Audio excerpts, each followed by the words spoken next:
Assalamu alaikum. In this video, how to make dotted shape in Photoshop. Let's begin. Create a new layer. Right click on your mouse, click shape, select it. Any shape. Example, I use click this. Use shape. Then hold shape, click and drag on your mouse. Okay, then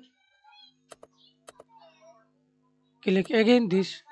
Use stroke, added dotted. Outside, inside, inside. Oh, sorry. I use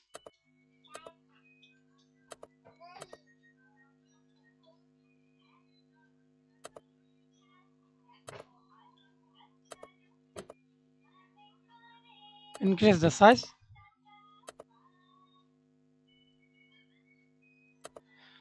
That's it.